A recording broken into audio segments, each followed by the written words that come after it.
Hey everybody, I'm Jane. And I'm Sarah. And you're listening to the Medium Curious podcast, the show that brings y'all all the magic. So much magic.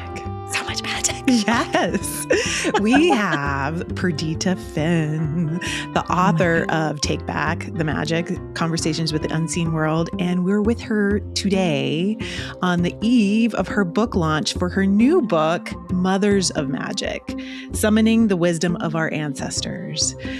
You guys, this book is so amazing. When this podcast comes out, it's going to be the day after her book launch. You need to go and buy it right away. It's so good. No, you actually just have to buy it. Yeah. And then we all love Perdita so much, and I know y'all do. We're also going to go and review it, and we're going to get it just cranked up into the atmosphere of success as a book. Are y'all in? Yeah, let's do it. Let's go talk to Perdita because she's amazing. Oh yeah, we should also talk to Perdita because the conversation is incredible as well, but also the book, but also the conversation. Okay, here we go.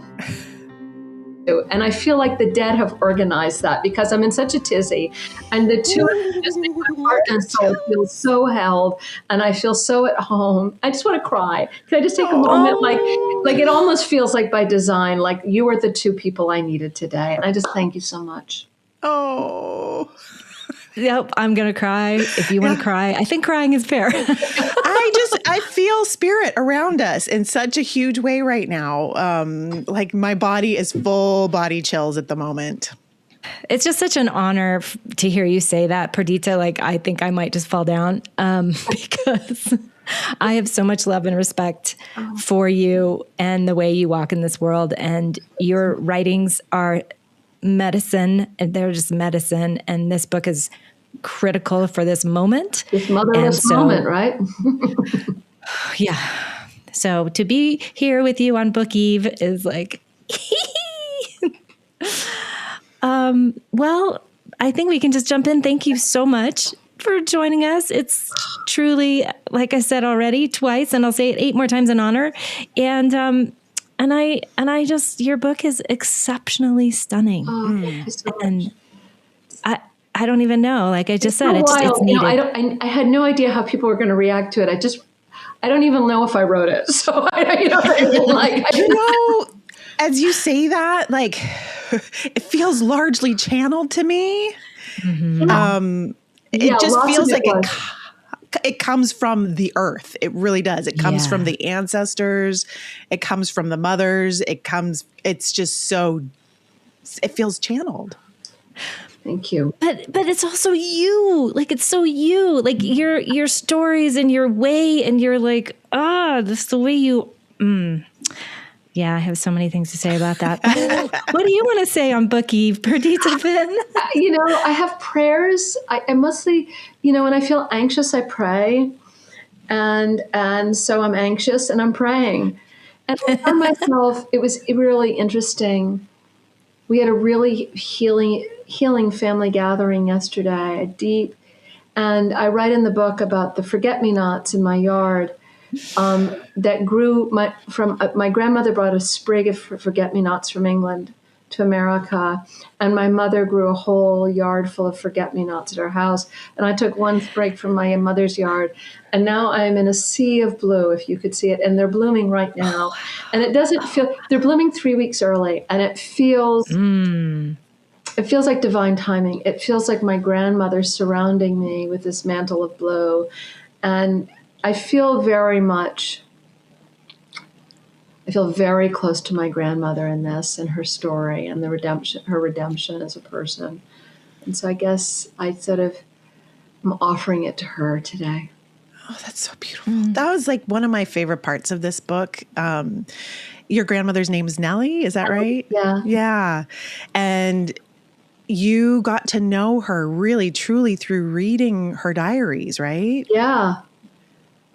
Yeah, I mean, I didn't, she died when I guess I was 9 or 10, and she was in a nursing home the last couple of years of her life with a stroke.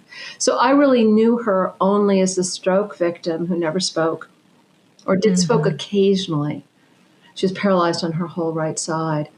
And she was, and I knew her through the stories I was told from my mother and her brother that she was a depressive, in and out of mental hospitals. and had been a burden to her children. And, my mother would ask throughout my childhood and adolescence, are you depressed? And it was not a curious question. It was a terrified question, like watching for any sign of mental illness. And really, and my mother's own life lived in kind of reaction to and then after my mother's death, so I write in the book, I found that my grandmother kept a daily diary. Wow. And I read it, and he was a human being, an extraordinary soul who had lived through extraordinary experiences and had claimed a life out of the debris of trauma that was very inspiring to me. And I didn't see her as a diagnosis. I saw her as a really complicated, rich human being who really was my grandmother, who I wanted to claim as mine. Yeah. It feels almost kind of like redemption for her. And I think for a lot of us have great grandmothers and grandmothers and mothers. And it's really hard to imagine all that they were up against.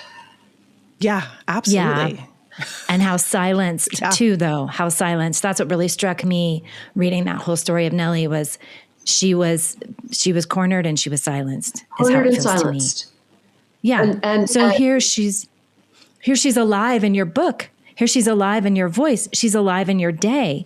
It's so gorgeous. And again, like I have like to some degree unclaimed my grandmothers because of reasons, but yet because of your writings and your presence in my life, you have this line, stingy in life, Molly became, this is your other grandmother. Yes. I don't even know how to say that word. We're out of my league, friends. Stingy in life, Molly became profligate. How do you say that? Profligate. She just gave away money from death. Well, she's in your life blessing you when that was not necessarily her persona when she was on the planet. Oh, no. So this is the long story that we talked about. The first time we talked to you, your capacity to bring the dead forward and to give us back our grandmothers. Yeah, we need them. We really need them. I mean, we need our mothers and our grandmothers. And I mean, this book arose, people keep asking me, when did you start writing this book? And I go, well, I don't know what lifetime, but in this lifetime, consciously, when I was a young mother, I felt unmothered. Yeah. And I don't think that's an uncommon experience. I think, if it's all right to go there, trigger warning, just 2 weeks ago, we find out about this horrific website called Motherless. Mm-hmm. And so people, for people who don't know, it's this horrific website with more views than Gmail, that men can visit for, raping and sedating and raping their wives. It's a kind of horror that I can't even imagine. It feels like a ubiquitous horror, right? And between that and the Epstein files and Madame Pellico in France and I don't know, Indian boarding schools. We can keep going. We can just keep going with the horrors, right? The list of atrocities is huge. List of atrocities and just like, but Motherless, and that it was called Motherless. And, someone said to me, who's motherless? And I said, in civilization, which is patriarchy, everyone is motherless. Yeah. And our mothers are designed to fail. Our mothers are set up as the scapegoats. We sentimentalize them. They'll get their little day next week. But we have forgotten what it means to be a mother and to recognize our mothers and to have enough mothers. And the truth is, my book looks at who was the mother before civilization. What has she been reduced to within it? What might she be after it? And how do we get the mothering we need? And, that website, someone said, like, who's unmothered? Is it the victims of these awful men? Or is it also these awful men who are enacting their rage and violence against women for not getting what they thought they deserved? You know what I mean? Like, the truth is, it's everybody. We live in a culture where money and capitalism are supposed to be the great tit we suck on. forgiving. And So good. what we long for are the arms and the embrace of a circle of mothers, a circle of grandmothers, a circle of beings who know who we are and want us to be who we are. Ah, that last bit. Want us to be who we are is so big. Yeah. Yeah. Yeah. I mean, that's how the book, I'm jumping to the end of the book now, but the breaking our addiction to the empire. I mean, that's where we're at right now, folks. Yeah. It's a hard one. It's not like that's where we're at. Yeah. And we need our mothers to help us with that. You know, recently in a workshop I did with a group of women, it was about summoning our rage and our resilience. And we began to look at it, you know, not what's going to happen tomorrow if we summon the grandmothers and the old ones and the ancestors, but what's going to happen 49 generations from now. Yeah. 49 generations from now is 1,200 years, give or take a year or two. And 1,200 years from now, what might the world look like if we begin to pray this prayer together? Yeah. Yeah. That's what I'm praying towards. And what I see, the vision I'm holding in my heart is I see a fire and I see it in a green world. I see the stars above, very visible. You can see the Milky Way again. And it's very green. And there's a warm fire. And the kids are playing the way they do at the end of the day, just before they fall asleep. And there's a circle of mothers. But that circle of mothers isn't just women. It's men and women, young and old, those who've had biological children and those who haven't. Because before civilization, a mother was an adult who cared. Mm. And it wasn't defined by gender. It wasn't mother and father. It wasn't, I had this baby, you don't have a baby. It was, we have a baby. And in fact, you know, those children that are dancing and playing around the fire would have been nursed by lots of different women. Mm. They would have been held and rocked by lots of different fathers and mothers. In fact, people always say, you know, what are male nipples for? Let me tell you, in an age before the pacifier, they were doing some pacifying, you know, and that's awesome. Oh, I love that. Yeah. Thank you. We've been wondering what they're for. So this is great. Question, you know, it's a transitional object. And in that world, those mothers, those men and women, young and old, are circled by the grandmothers. And they are circled by the old women and the old men who hold the old stories and can recognize who those children are, come back. That's the job of all elders. There's so much talk about elderhood among baby boomers these days, and that they think that means they should be respected. And what they've forgotten is it means they have a responsibility. And their responsibility is to find out who these little ones are. You mean like, ooh, I'm getting chills just as I say that. I can see you, Jane, over there. You're getting chills too. The big circle, the long circle of coming back lifetime after lifetime. Who are you? Are you great Are you great grandmother Nellie come back? Oh, in this life, we're going to make sure you get to work with the animals and be a gardener, and you don't have to have any babies at all if you don't want to. You know what I mean? Oh. Are you Perdita's father, Matthew? In this life, we want to make sure you get to be the artist you dreamed of being.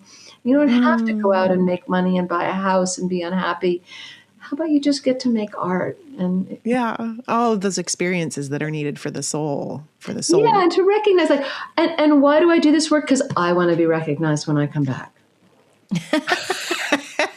I'm always so impressed when you say, when I come back, because I know that there's a part of me that's like, I so want to be done. Okay. So I love that. So Jane, here's the important thing.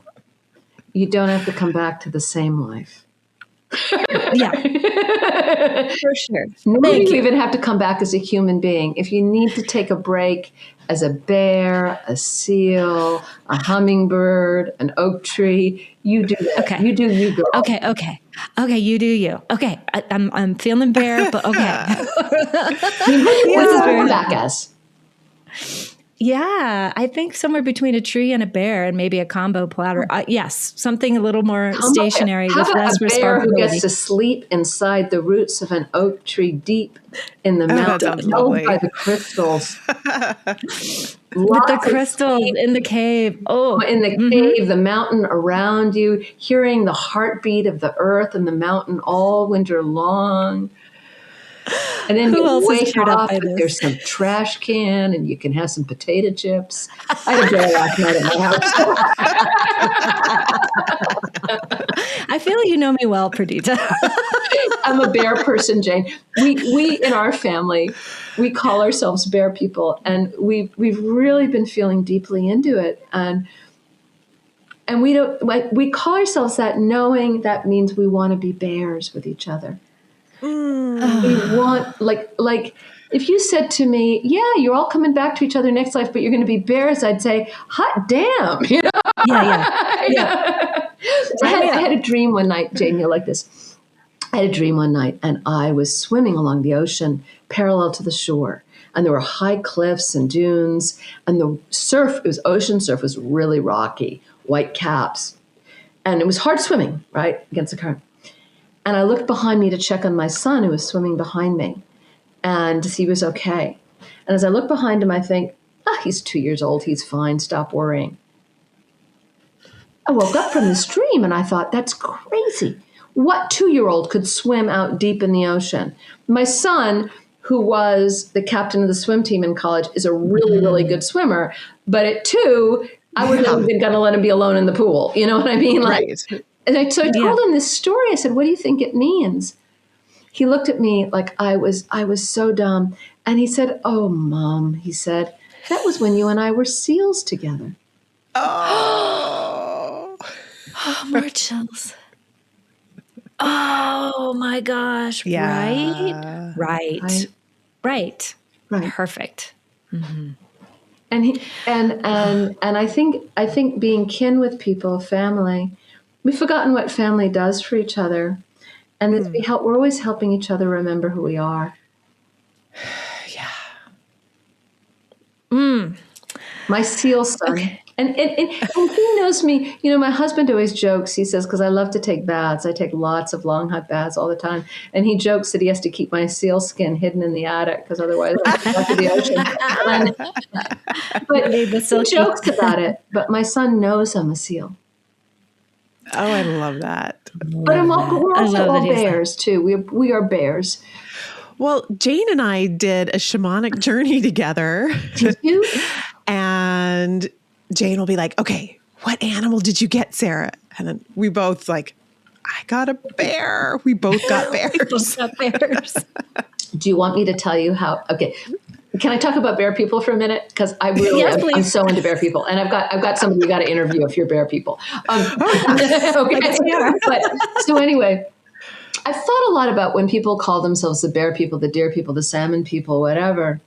What they're really describing is not just some totemic relationship that's sort of precious or I like this kind of animal.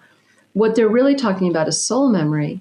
So if you call yourself a bear person or a salmon person, what you're saying is, when I die, I would like to come back as a bear to take care of my people. And you would not kill bear people indiscriminately if you thought of them as your people, nor salmon. And I remember once reading this amazing story by an anthropologist who went with the Kung people out on a hunt, an elephant hunt. And, you know, the anthropologist watches them hunt the elephant, kill the elephant. They grieve the elephant. They celebrate the elephant. Then they eat it. And they're all sitting around eating. And this very old hunter begins to weep uncontrollably when he eats the elephant. And the anthropologist doesn't understand why. He thought, you know, you did the grieving, the celebrating. Why are you crying again? Now the man looks at him and says, "Until I tasted her, I did not know this elephant was my wife." Oh. And what he meant, I don't think the anthropologist understood what he meant. I read this story and I knew instantly what the man was saying. The anthropologist had a kind of, you know, abstract notion of it, but he was being literal. He meant my wife who died so many decades ago came back as an elephant to feed her grandchildren. And I love her, and she's feeding me. And I think this is what Jesus meant when he said, the incredibly misunderstood Jesus, take, eat, this is my body. Yeah. You know, we're all, what it means to be a bear person is I'll go back as a bear. We are, you know, we go back and forth between each other all the time, and the seal people, and my daughter's definitely among the raccoon people. And really, a fun story about it. She has an inordinate fear of rabies ever since she was a tiny child. Wow. And one of the things she's done is she's given money for raccoon rabies rescue, and she feels like this deep empathic experience with their people. Wow. My brother is of that tribe as well. Really? It's funny. Yeah. Obsessed since he was a little boy. Always, that was his like totem animal. Obsessed, loved them. Like, it's just something, you know, and we would sort of do it as kids. We would take on an animal. Well, children know who they are, right? Yes. Right. That's cool. Right. And that's why I love to be with little kids, because they're reminded that's why, like, when you're with kids, if you want to respect your elders, go hang out with little ones. Because the littles remember their past lives, and they're very good with them. Yes. Oh, yeah. Right? Yeah. Yep. Sarah has an incredible story of her boy. Tell me. Absolutely calling. Yeah. Well, my son, when he started talking later, like around 3. He would cry himself to sleep every night saying, I miss my old dad. I miss my old dad, my old dad. So I started asking him questions. And meanwhile, my husband, it's like, who is this old dad? Like, what am I? Like, am I his new dad? He's like, honey, you have to give this to him. This is very real to him. So I would ask him questions, and I'd be like, can you tell me more about your old dad? And his name was Kwan. And I asked, well, why don't you talk about your old mom? And he said, well, my old mom worked. My dad took care of me and my brothers and sisters. And there was so many memories, like walking outside in the woods. Oh, I used to do this with my old dad. Or if I cook and he'd smell one of my spices, like cumin, he's like, oh, my old dad used to cook with us all the time. I have so many chills. And then I asked him, what happened? He said one day his dad opened the oven door and exploded. And then I asked him, what happened to you? And he said, that's when I came and got in your tummy. And I said, how'd you do that? And he said, I saw you in your little house. Sarah, this is the most wonderful story. You know, to me, these are the stories that would heal us if we were telling them all the time. Because we have enough love, enough time. We don't have one life to get it right, one life to take all the toys. No, that's so true. Yeah. Yep. And go home. You know what I mean? Like, I think that the reason people feel motherless, and my book is about this, is the extinguishing of the mother's way is also the extinguishing of this long, long story. And civilization has said you have one life to get it right, and then you're on the conveyor belt to heaven or hell. You know, that's it. Yeah. You're done. Yeah. You lost. You died. You lost. Well, this book for me as a mother, I have 3 kids, and I'm like, I was just telling Jane, I was in the thick of it this morning. I'm the classroom parent. I forgot flowers at Teacher Appreciation Week for the class this morning. Off the hook with me. Yeah. But this book for me as a mom really was so soothing. It took the pressure off, knowing that my kids are being mothered by the world, by their ancestors, by other people. And it's not all on me to mother them. And it's not, and nor should it be. How can one person give any being all that it needs? I mean, you know, when I was a young mother, and that deep overwhelm of forgetting flowers from Teacher Appreciation Day and getting the dentist appointment wrong, and I'm trying to function on 2 hours of sleep and nobody eating their pita bread sandwiches for lunch. And you know what I mean? The hell realm that is modern motherhood. The whole realm. And, Totally. you know, I felt like, oh my God. And that's when I first began calling on the dead for help. Yeah. 'Cause I had no other help. My mother was old and demented. My mother-in-law lived thousands of miles away. It was me and my husband and a bad nuclear family model, and I called on the dead, and that's when they started showing up for me and really helping me. And suddenly I realized that not only are we not motherless, everyone feels motherless with one biological mother, but suddenly circle yourself with lots of mothers. And you know, how many mothers do you have on the other side? Millions? Millions and billions and billions and billions. And they all remember us. They all remember us. They all do. That is so what I hear reading after reading after reading after reading, Perdita, is that, you know, this person is coming through. I did not know them. You know, like this great grandmother came in the other day and this person's like, well, I didn't. I'm like, she knows you. She knows you. And here's what she wants to tell you. And she loves you with all her guts. You know, so that's it, right? We are known. We are loved. We are named. And so this is what I love about this relationship you have. And then I, even talking to the dead all day long, I dip in and out of my conversations with my dead. Do, right? That's why we have to talk to each other and tell these stories because it's just, you know, I mean, I had a miracle with my family yesterday, just a miracle gathering, and I'd called on all the dead before, and everybody, the texts are pouring in saying, oh, that was so lovely. It was medicine for my heart. And that's not a given. You know what I mean? Like, we think that miracles are going to be, you know, the stars spinning in the sky, some Technicolor Disney fireworks event. And miracles are like, my God, I had a good time with my brother. Totally. My kids didn't fight. Totally. Yeah. Yeah, they were only sort of drunk. Exactly, Jane. Exactly. Thank you. I know we just had a gathering and it's so timely. It's also beautiful, Perdita, but my mother, we had a celebration of her 80th birthday a year early last week.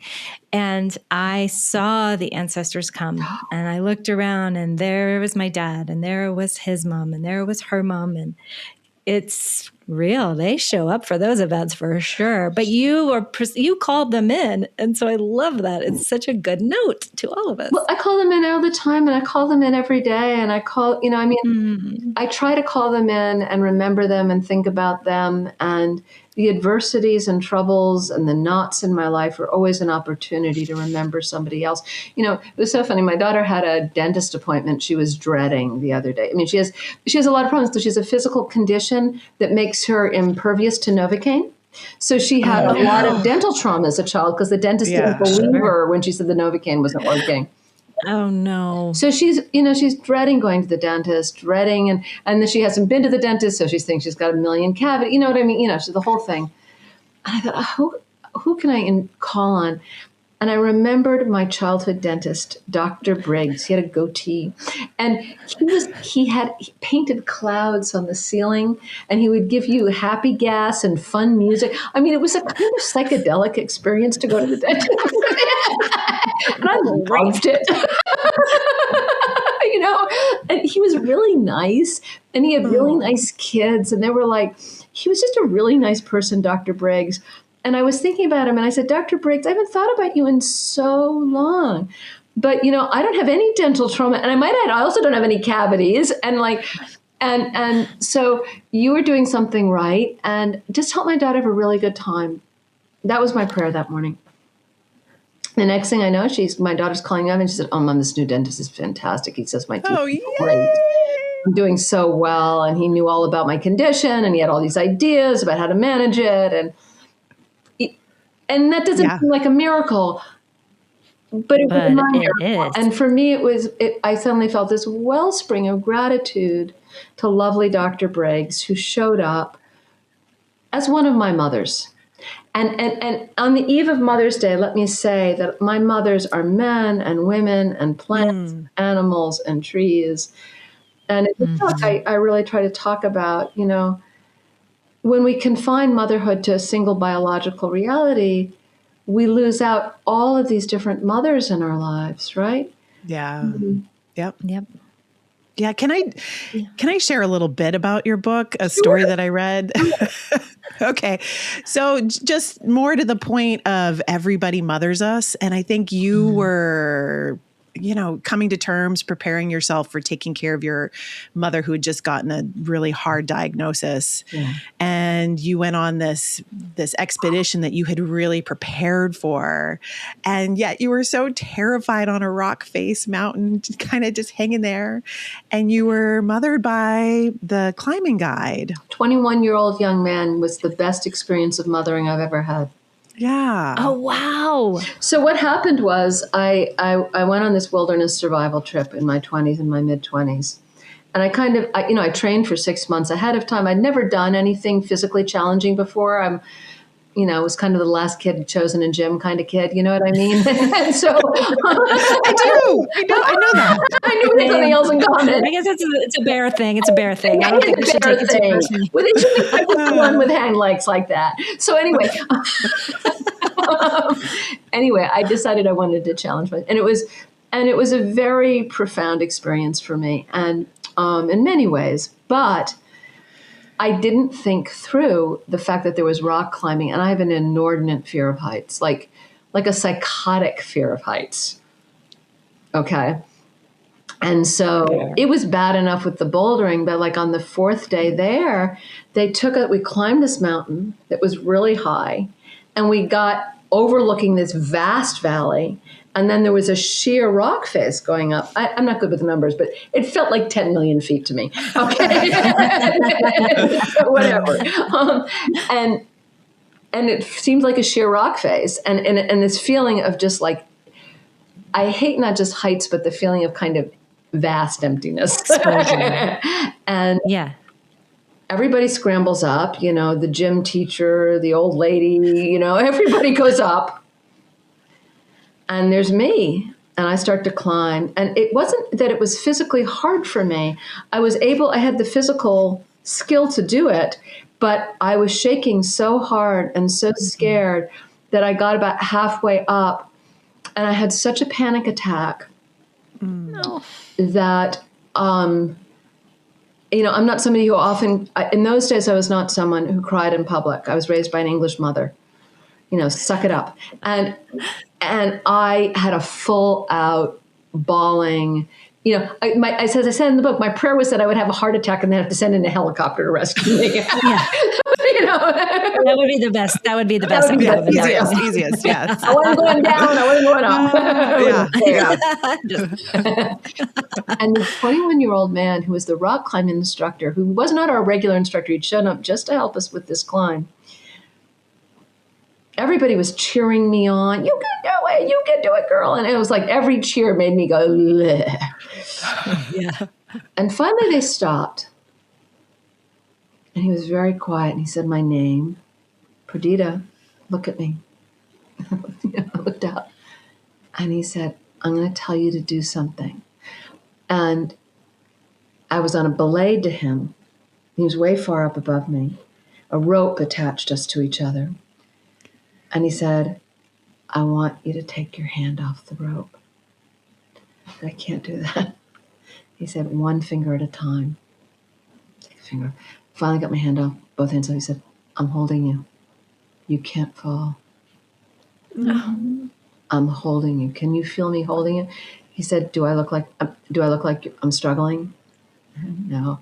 He said, I can hold you. I could pull you up this mountain if I wanted. So, are you going to pull me up the mountain? No. You're going to climb up the mountain. And I'm going to hold you. Oh my God. And I climbed. And I knew he was holding me. And my whole life, I had never felt held. Yeah. Oh. And when I got up, I just collapsed in tears because that was the physical, it was this umbilical safety that he said. And it wasn't like he pulled me up. It wasn't like he made the job any easier. I think it took me another hour and a half to climb up the mountain. It was a long time. And there was a sense of absolute patience, absolute confidence in me, protection. But you will do this because I'm with you. Yeah. Yeah. And something in me said, that's it. That's what it means to be. People ask me, what does it mean to be a mother? That's it. To do that for someone else. Yeah. Yeah. Well, it's sort of what you said before. It's seeing them for who they are. So he saw the truth, which is that you had the courage and strength to do it. And he assumed that with so much patience. And he also said I was terrified. He wasn't frightened of my terror.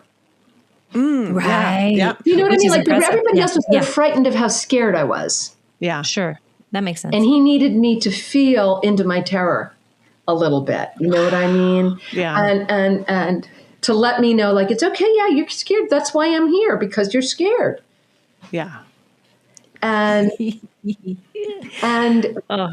so, on Mother's Day, I honor him, and I honor so many of the beings that have mothered me. And I want us to feel, I feel like, somebody said, what's my goal for this book? I want young men to want to be and imagine themselves as mothers in the world. Just yes. And you've brought something so important to me about some of my girlfriends who chose to not have children this lifetime, who have mothered my son. Crucial. We need less children in the world and more mothers. Right. Like every person is brave enough to say, I don't need to do biological children. I'll do communal parenting and communal mothering. Yeah. Right. One of my best stories was the time that I was done. I was so cooked. I was so done. And she took him shoe shopping. Oh my God. And it was like one of the best days of my life. I was like, that sounds like that's something you remember for lifetimes, Jane. For life. And him too. He didn't want to get rid of the shoes because they were Auntie Jenny shoes, like how special. The whole idea, the aunties and the grandmothers. I don't tell this story in the book, but on my first date with my husband, our very first date, we'd met, right? We met in a cafe, and then he asked me out on a date. And so we made a plan to go to a movie. And we met at the cafe, and we were going to go in New York City and then take the subway down to the movie. And we're walking from the cafe to the subway, and we have to cross Broadway, 4 lanes of busy traffic. And we're in the middle of the island with all the traffic going in both directions all around us, waiting for the light to turn. And he looks at me, and out of the blue, he says, I need to tell you something. And I think, oh my God, I hate New York. You know what I mean? It's about to happen. Every date I've gone on is like this, right? I need to tell you something. I was raised by a lot of women who adored me. I was like, what? It was so weird. And I didn't know what to say. Well, what are you saying? And I had made it as a litmus test. If a man starts complaining about his mother on a date, I am done. I am out of here. I am not going to be with anyone who's complaining about their mother to me on the first date. But this was new. And I didn't know what he said. And I didn't know what it meant. So I looked at him and I said, well, tell me about these women who adored you. Yeah. And then he starts to describe, his mother was a young mother, single mom. And in 1950s in Arkansas, and there was the old grandmother matriarch. There were the old aunts, Fay and Jewel, who made cakes. Then there was the old great-grandmother, Ma, who did the quilting. And then there was his other aunt, his mother's sister, who was young and beautiful and dated Elvis Presley. And then there was the old nanny who sat out in the back on the porch, whose lap he would climb into. And he starts telling you about these women and their cakes and their quilts and their love and their, and I realized by the time he'd finished and we were done with the subway ride, I said, "Oh, this is a man who loves women." Mm-hmm. Yeah. And that's not what's being modeled in this country right now. Right. Yeah. I mean, I'm lucky to be married to one of those men that loves. I mean, you say love women. I mean, my husband has a genuine respect for women. Yes. Yes. Yeah. Where, and if you're raised by those tough old Arkansas grandmothers, respect is a big part of it. Yeah. Yes, for sure. right. Yeah. Like he's flanked by sisters on either side. His mother's got it's just so great storyteller, huge presence. He had a nanny, his grandmother, all of these women in his life. Mothered by all of them. And I think we all want to feel mothered. And so what do we do if we don't, if we're, in middle age and we think, my gosh, I don't have any mothers? That's when I go to the dead. Because the dead are all our mothers. And everyone has enough mothers on the other side. So if you weren't adored by a group of women who loved you in life, just know you are adored by beings beyond measure who love you from the other side. So can you tell our listeners, those who will be reading your book yet, but who want to engage with the dead now, like right off the bat, how do you do that? How does one do that? Because you do give a directive in the book, like this is exactly how you do this, which is brilliant. I begin every morning fretting. I am a Class A Olympic warrior. Yeah, I almost want to read what you wrote about fretting because it's so brilliant. Okay. But spiritual practice, fretting. This is it. Like I printed because we had the PDF of your book. I printed it out and I underlined my favorite passages, and it's so underlined. Okay. It might take me a while. Where did that go? Oh, my daughter even scribbled in it too. Oh, I have my PDF. I could do Command F. I got my PDF. Oh, here we go. She's got it. I've got it. Women. These women stir the pot and fret about everything, and their fretting is prayer at its most fundamental. When we fret, we turn something over and over in our minds repetitively. We anxiously worry a problem, sighing, shaking our heads, our hearts heavy. But to fret is also to make music with the strings of an instrument. To fret is to weave fibers into wool with our fingers.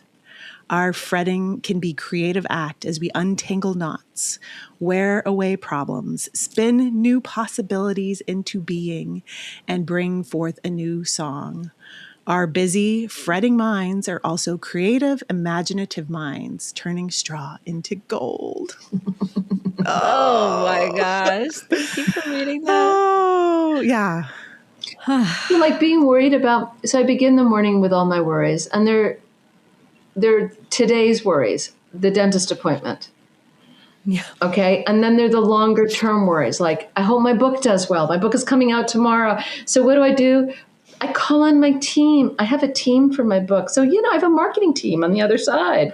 I call on my grandmothers, my teachers, my friends, the trees, I have a whole team I call on. And then I have my big worries about the state of the world. And I call on my team there too, and one of the things that allows me to bear witness to some of the atrocities in the world, is that I call on the dead, and I know the dead can hold it with me. I don't have to hold it by myself. The dead can hold me, and they can hold all of these problems. It's not a big deal for them, and they can guide us through. So, it was very triggering and very upsetting when all the Epstein files have been coming out, and it's still upsetting because no one's gotten, been held accountable, right? And it's so upsetting, and there's so much violence that so many people are getting away with. So what do I do with those feelings?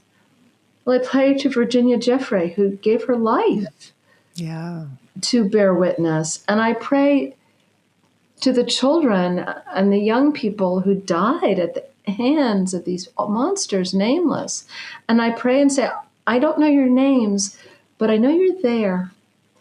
I don't forget you. And I know you will help me set the world right. You've seen the living create hell. Help us set this world right. And when our leaders were seeming out of control and like they might use nuclear weapons, and I feel frantic, and my daughter calls me up and says, what's going to happen? Are they going to really do this? I said, I don't know. I said, no matter what happens, I will find you. But right now I'm sitting down on the ground and praying to the to those who died at Hiroshima and Nagasaki. And I need to summon those beings left as burnt shadows in the ground to make sure those weapons are never used again. And so I can call in my former dentist for help with a dental appointment, and I can call on these, beings of atrocities to help us avoid more atrocity. And both are true. Both allow me to honor my worries, but not crumpled beneath them. Right. They don't, you're like, well, delegating a little bit. You're getting it out of your field. Right. Yeah. Right. It's great. I mean, because our little systems cannot handle that. That's not fair to a little system to assume that we can handle any of it. So I love that. I also don't know how to fix most things. I don't. Yeah. Yeah. I don't even know how to get my kid to buy shoes. When you told me that story about buying the shoes, I'm like, yeah, that's something I've been worried about as a young mother. It's a nightmare of going shoe shopping with a child. It's a nightmare. And these were two comedians. They're just brilliant humans they were living in LA at the time, and they had a hilarious show, and they were just so brilliant. And so these shoes were called the Green Monsters because they were green, and it was just all that creativity and all that being held, and I was crumpled in the corner sobbing because I felt so useless because I didn't know how to buy the kid. I didn't even know how to sit next to the kid for a minute. It's just I do. Motherhood is real. Well, the way, here's the thing, patriarchy in the center of my book really tries to unpack a history we don't talk enough about, which is what has been done to women in patriarchy, what's been done to our grandmothers and our mothers. And that the idea that we make women so responsible for the raising of a child, and everything is designed to make you fail. You're either a helicopter mother and you're over attentive, or you're a narcissistic mother and you're not attentive enough, right? There's no winning between those two. You're expected to, work and raise your kids and function, right. and you want to be doing it all right, and you can't, and you're so physically tired. Not to mention the way children are treated. We take 30 children and put them in a room with one teacher, and we ought to take 3 children and put them in a room with 40 adults. Yeah. You know what I mean? Yeah. Yeah. I mean, and also the room should be outside. There we go. 100%, 100%. And we wonder why, everyone feels unmothered and feel like they're failing. And so what do we do? What's the response? I mean, why is this by design? If we feel unmothered and unnourished and unfed, we all become addicted to something. And patriarchy relies on addiction. It begins in addiction. Civilization is addiction. And that's something else I want to really look at in my book, is that, probably the reason we stopped being hunter-gatherers and following the herds and the seasons and being outside all the time, they had a great life. You worked about 2 hours a day collecting food, which was kind of fun. And the rest of the time you were making art and music and dancing and cuddling and having a good time. And it sounds so good. Right?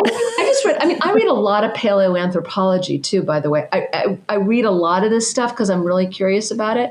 And I read a great book called Goliath's Curse by Luke Kemp. And he really looks at the fact that in the beginning of civilization, nobody wanted it. People were always saying, this sucks. And they would run away and go back to it's really nice to just catch a couple salmon, eat some blueberries, and then make art. You know what I mean? What's the matter with this? Why do we have to go out there and weed that field? But it always benefited the 1%. And the 1% kept people in the fields two ways. And the way they did it was with the police and army, military, the overseer, and religion. Yeah. The carrot and the stick. And they keep people enslaved and trapped. And the other way they did it is addiction. They got people addicted to alcohol. The first thing that we probably grew grain for was not bread, but beer. And it was like, okay, you have to work all day, 14 hours in the field, but at the end of the day, you can go to the pub and get drunk. I mean, that's the way we've been living for 10,000 years. Yeah. Oh, yes. It's so good. It's so important to, it's just the material that we're so embedded and trained and managed and controlled by. And now the internet is the and the scrolling and the rest. So this is like the trance that we're waking up from. And we are waking up. I hope and so. I think so. I mean, I don't know. I mean, I don't know what you feel, but I feel like people are pissed off in a way I've never seen before. And people I wouldn't think are pissed off in ways that I find very interesting. Oh, there's a lot to be pissed off about. Right? I think it's okay to be angry. Yeah, it is. I mean, I think it is. There's a holy rage that is bubbling under the surface. My husband described it. He says he did a prayer practice. He said, I want my rage to be clean. I want to know what I'm angry at and what to do with it. I don't want it to be muddy and getting in the way. I want to know precise. Oh, I like that. I mean, there is something to it. It is a clean, holy anger. Yes. Yeah. Makali anger, Yeah. Well, I can see that we're starting to close in on time a little bit here, which is making me cry again. Can I could talk to you for days, Perdita. Days. Why aren't we like that now? Like, I'm going to put on this tea and we're going to make some soup. We should. Yes, please. I'll even get the kids' shoes maybe. Yes, that'd be fun too. You are so connected. I know you don't call yourself a medium, but for the purpose of our podcast, I think Jane and I the purpose of this podcast is to normalize this connection, to really let everybody know that it's not just the few who could do this. It's absolutely everyone that has this connection. And I think you embody that in such a way. And then when you add your gifted writing into the mix. Oh my gosh. I know. Right? So stupid good. Well, Sarah and Jane, this is really the most important message of all, I think. We are all psychic, right? I mean, and these are gifts that have been like, for me, like, you don't want to be crazy. You don't want to be like your grandmother. God forbid you tell me about your precognitive dreams. I've been trying to say to my mother, why do I dream about things before they happen? My mother shoots me a look like of abject terror. Do you know what I mean? Yeah. Right. So I don't know what to do with it. And I think so many of us have silenced those gifts within us. And if we can awaken them and be in conversation with the dead, that's everything, isn't it? It's everything. Yeah. Yes. This is interesting. It kind of keeps coming up. There's a way in which your concrete, I'm going to just +1 the writing. I mean, talk about nurtured. Like sitting with your book feels like I'm being mothered every page. Like it's so beautiful. And it makes me just want to go out and like go find my bear den and like my crystals and just like roll around and eat berries. Cause it's just like, yes, you're so invited. Come. So it's just like, there's this like layers and textures and it's so rich, like legitimately the word rich. And,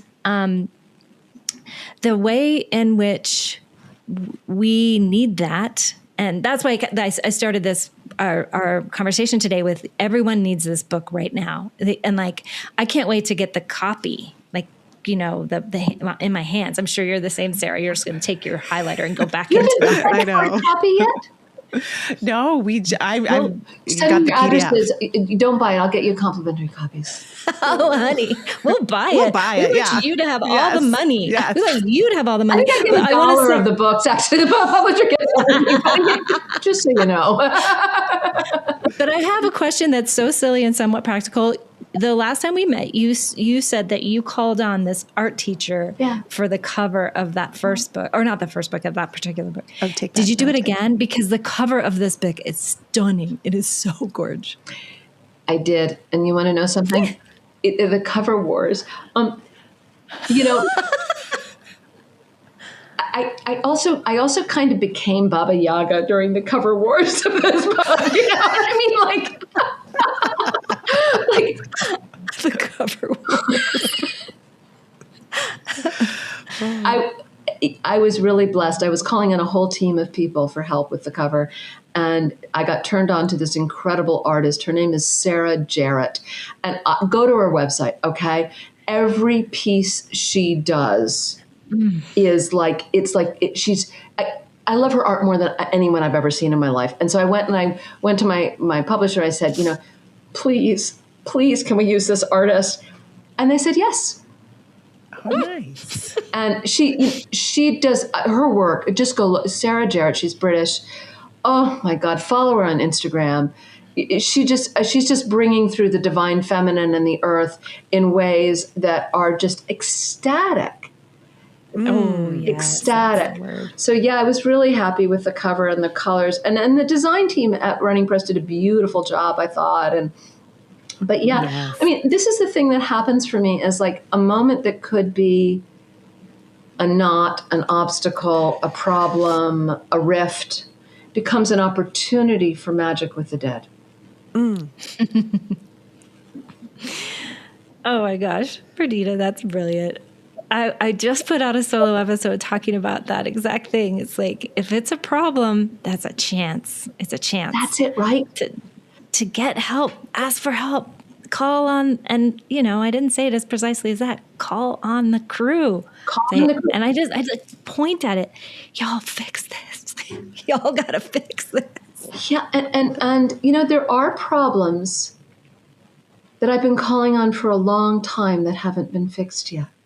I will be honest with people about that. Of course. And there are problems that may take 49 lifetimes to fix. Yeah. But one of the places I end is, what is the prayer you're going to leave this life with on your lips? What's something you want so truly and madly and deeply that you would pray for it for the next 1,200 years? And I would pray that we remember our psychic connections and intimacies. I would pray that we remember this long story of our souls, and that we remember that we're all each other's mothers. Because if we remember we're all each other's mothers, we're going to stop clear-cutting the forests and mountaintop mining and putting each other in solitary confinement and on each other. And it's urgent that we begin to remember that we're each other's mothers. Yeah. And that's the prayer. This is my current articulation of it, but it's a prayer I've been saying, I think, for 10,000 years before this. And I will keep praying it until I don't need to pray it anymore. Well, and now we have a guidebook for your prayer. It's going to be in our hands. Oh, Perdita, thank you. We love you so much. I hope in my next life, I don't know, I don't care what kind of animals we are, or what, human beings, raccoons, I don't care. But I hope we're born close to each other. We can have fun together. Together with you guys. I love being with you too. We're so grateful for you, Perdita. Genuinely, we love you. Thank you so much. Thank you. And also thank you. And thanks. Bye. Bye. Very Soul is our sponsor for Medium Curious. Jane and I are both Very Soul mediums. Oh, yes, we are. Verysoul.com, y'all. Inspired by spirit, guided by love, and brought to life by mediums.